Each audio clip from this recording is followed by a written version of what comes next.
জানিয়ে দেব আমাদের হাতে থাকা সর্বশেষ আপডেট, আন্তর্জাতিক বাংলা খবর। চ্যানেলটি সাবস্ক্রাইব করে আমাদের সাথেই থাকুন। চলমান যুদ্ধ পরিস্থিতিকে ঘিরে ইরানকে গোপনে সামরিক সহায়তা দেওয়ার পরিকল্পনা করেছিল রাশিয়া, এমন দাবি উঠে এসেছে নতুন এক অনুসন্ধানী প্রতিবেদনে। ব্রিটিশ সাময়িকী দ্য ইকোনমিস্ট বলছে, মস্কো ইরানের কাছে এমন কিছু অত্যাধুনিক ড্রোন সরবরাহের প্রস্তাব দিয়েছিল যা যুক্তরাষ্ট্র এবং তার মিত্রদের জন্য বড় ধরনের হুমকি হয়ে উঠতে পারত। প্রতিবেদন অনুযায়ী রাশিয়ার সামরিক গোয়েন্দা সংস্থা GRU একটি গোপন পরিকল্পনা তৈরি করে। এতে ইরানকে 5000 স্বল্প পাল্লার ফাইবার অপটিক ড্রোন দেওয়ার কথা উল্লেখ ছিল। ইউক্রেন যুদ্ধে ব্যবহৃত এই প্রযুক্তিকে প্রায় অপ্রতিরোধ্য বলা হচ্ছে, কারণ এগুলি সহজে জ্যাম করা যায় না। সাধারণ ড্রোন যেখানে রেডিও সিগন্যালের মাধ্যমে পরিচালিত হয়, সেখানে ফাইবার অপটিক ড্রোন সরাসরি তারের মাধ্যমে নিয়ন্ত্রিত হয়, ফলে শত্রুপক্ষের পক্ষে এগুলি শনাক্ত বা অকার্যকর করা কঠিন।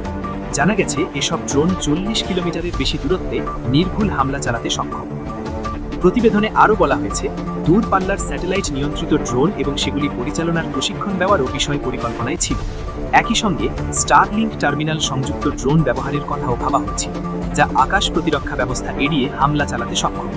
এই পরিকল্পনা এমন এক সময়ে তৈরি হয়েছিল যখন ইরানে স্থল অভিযান চালাতে পারে এমন আশঙ্কা বাড়ছিল। বিশেষ করে ইরানের গুরুত্বপূর্ণ তেল স্থাপনা খার্ক দ্বীপ নিয়ে উদ্বেগ ছিল। তবে এখনো পর্যন্ত নিশ্চিত হওয়া যায়নি রাশিয়া বাস্তবে এসব ড্রোন ইরানকে সরবরাহ করেছে কিনা। রাশিয়ার গোয়েন্দা কার্যক্রম বিশ্লেষক ক্রিস্টো গ্রোজেভের মতে, সাম্প্রতিক সময়ে রাশিয়া ও ইরানের সামরিক সম্পর্ক দ্রুত ঘনিষ্ঠ হয়েছে এবং এই পরিকল্পনা সেই প্রবণতারই ইঙ্গিত দেয়। প্রতিবেদনে আরও উল্লেখ করা হয়েছে, ইরানি ড্রোন অপারেটর তৈরির জন্য রাশিয়ার বিশ্ববিদ্যালয়গুলিতে অধ্যয়নরত প্রায় 10,000 ইরানি শিক্ষার্থীর মধ্য থেকে লোক বাছাইয়ের প্রস্তাব ছিল।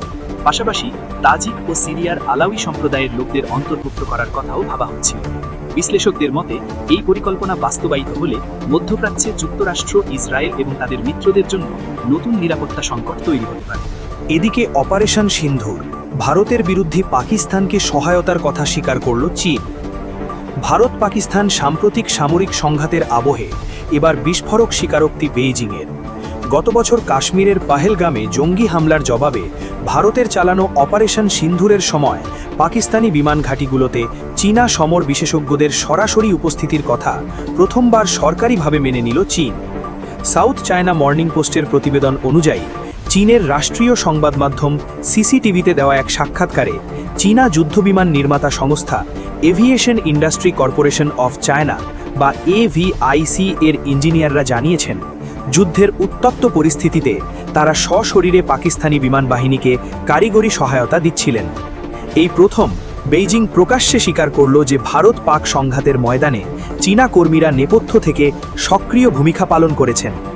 গত বছরের 22শে এপ্রিল পাহেলগামে জঙ্গি হামলায় 26 জন ভারতীয় জওয়ানের মৃত্যুর পর কড়া পদক্ষেপ নেয় নয়াদিল্লি। পাল্টা প্রত্যাঘাতে পাকিস্তান ও পাক অধিকৃত কাশ্মীরের 9টি জঙ্গি ডেরা গুড়িয়ে দেয় ভারতীয় সেনাবাহিনী, যাতে খতম হয় 100-র বেশি লস্কর ও জয়েশ জঙ্গি।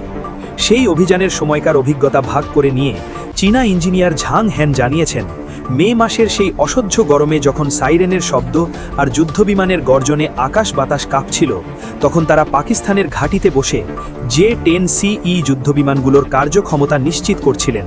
তাদের লক্ষ্য ছিল চীনা প্রযুক্তির এই বিমানগুলো যেন যুদ্ধের কঠিন পরীক্ষায় পূর্ণ শক্তি নিয়ে পারফর্ম করতে পারে।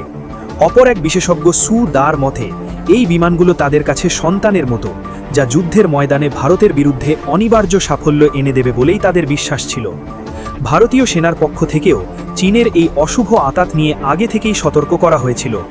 গত বছর জুলাই মাসে সেনাবাহিনীর deputy chief lieutenant general Rahul R Singh জানিয়েছিলেন, পাকিস্তানের হাতে থাকা সমরাস্ত্রের 81%ই চীনা বংশোদ্ভূত। চীন কার্যত পাকিস্তানকে একটি লাইভ ল্যাব হিসাবে ব্যবহার করছে, যেখানে তারা ভারতের শক্তিশালী প্রতিরক্ষা ব্যবস্থার বিরুদ্ধে নিজেদের তৈরি আধুনিক ড্রোন J-10C এবং JF-17 থান্ডারের মতো যুদ্ধবিমানের ক্ষমতা পরীক্ষা করে দেখছে। এমনকি অভিযানের সময় ভারতের সামরিক গতিবিধির প্রতি মুহূর্তের আপডেটও বেইজিং ইসলামাবাদের হাতে তুলে দিচ্ছিল বলে অভিযোগ। আমেরিকার প্রতিরক্ষা গোয়েন্দা সংস্থা DIA এর 2025 সালের রিপোর্টে উল্লেখ করা হয়েছে যে ভারত বর্তমানে চীনকেই তার প্রধান শত্রু হিসাবে গণ্য করছে, যেখানে পাকিস্তান কেবল একটি সহায়ক সমস্যা মাত্র। চীনের এই নতুন স্বীকারোক্তি সেই আশঙ্কার পথকে আরও প্রশস্ত করল। সবশেষ জানিয়ে দেব, মার্কিন অবরোধ ব্যর্থ, তেল উৎপাদনে ইরানের বাজিমাত। দীর্ঘ 40 দিনের মার্কিন ইসরায়েলি আগ্রাসন ও নানামুখী চ্যালেঞ্জ সত্ত্বেও ইরানের জ্বালানি খাতে কোনো নেতিবাচক প্রভাব পড়েনি বলে জানিয়েছে দেশটির সরকার। আজ শুক্রবার তেহরানে এক বিবৃতিতে ইরানের পেট্রোলিয়াম মন্ত্রী মাহসেন পাকনেজাদ নিশ্চিত করেছেন, যুদ্ধকালীন পরিস্থিতিতেও তার দেশের অপরিশোধিত তেল উৎপাদন এবং রপ্তানি প্রক্রিয়া সম্পূর্ণ স্বাভাবিক ছিল। 28 ফেব্রুয়ারি শুরু হওয়া ওই সংঘাতের সময় কিছু জ্বালানি স্থাপনায় হামলা হলেও তেল খাতের কর্মীদের নির্লস প্রচেষ্টায় সরবরাহ ব্যবস্থা সচল রাখা সম্ভব হয়েছে। মন্ত্রী আরও জানান, শত্রুভাবাপন্ন শক্তির হামলায় যেসব স্থাপনা ক্ষতিগ্রস্ত হয়েছিল সেগুলোর পুনর্গঠন কাজ বর্তমানে দ্রুত গতিতে এগিয়ে চলছে এবং নির্ধারিত সময়ের মধ্যেই সেগুলো পুনরায় পুরোদমে চালু করা হবে। এদিকে কৌশলগতভাবে গুরুত্বপূর্ণ হরমুজ প্রণালীতে ইরানের কঠোর অবস্থান বৈশ্বিক জ্বালানি বাজারে নতুন আলোচনার জন্ম দিয়েছে। 8 এপ্রিল পাকিস্তান মধ্যস্থতায় হওয়া যুদ্ধবিরতি চুক্তি মার্কিন প্রশাসন লঙ্ঘন করেছে এমন অভিযোগ তুলে ইরান ওই এলাকায় শত্রুপক্ষের জাহাজের জন্য চলাচল বন্ধ করে দিয়েছে। তবে এই অবরোধের মধ্যেই মার্কিন নৌবাহিনীর কড়া নজরদারি এড়িয়ে 3টি ইরানি ট্যাঙ্কার সফলভাবে তেহরানে ফিরে এসেছে বলে খবর পাওয়া গেছে। ট্যাঙ্কার ট্র্যাকিং সার্ভিসের তথ্য অনুযায়ী প্রায় 50 লক্ষ ব্যারেল তেল পরিবহনে সক্ষম এই বিশাল জাহাজগুলো পাকিস্তানের জলসীমা ব্যবহার করে ইরানের বন্দরে পৌঁছেছে, যা মার্কিন অবরোধকে কার্যত ব্যর্থ করে দিয়েছে। অন্যদিকে হরমুজ প্রণালীকে কেন্দ্র করে কেবল সামরিক কৌশল নয়, বরং অর্থনৈতিক সমৃদ্ধির নতুন পথ খুঁজছে তেহরান। ইরানের জাতীয় নিরাপত্তা ও বৈদেশিক নীতি বিষয়ক সংসদীয় কমিশনের সদস্য আলী খিজরিয়ান জানিয়েছেন, মন্ত্রিসভার সাম্প্রতিক বৈঠকে এই প্রণালীর ট্রাফিক ব্যবস্থাপনা থেকে রাজস্ব আয়ের একটি পরিকল্পনা পেশ করা হয়েছে। বিশেষজ্ঞরা মনে করছেন, ট্রানজিট ফি, সামুদ্রিক পরিষেবা এবং উন্নত ট্রাফিক নিয়ন্ত্রণ ব্যবস্থার মাধ্যমে ইরান এই গুরুত্বপূর্ণ জলপথ থেকে বড় অঙ্কের বৈদেশিক মুদ্রা আয়ের সম্ভাবনা দেখছে। ইরানের পক্ষ থেকে সাফ জানিয়ে দেওয়া হয়েছে, যতক্ষণ পর্যন্ত তাদের বন্দরে মার্কিন অবরোধ বজায় থাকবে ততক্ষণ পর্যন্ত শত্রুপক্ষের জন্য এই জলপথ রুদ্ধ থাকবে এবং আন্তর্জাতিক আইন লঙ্ঘনকারী এই অবরোধকে তারা জলদস্যুতা হিসেবেই বিবেচনা করছে।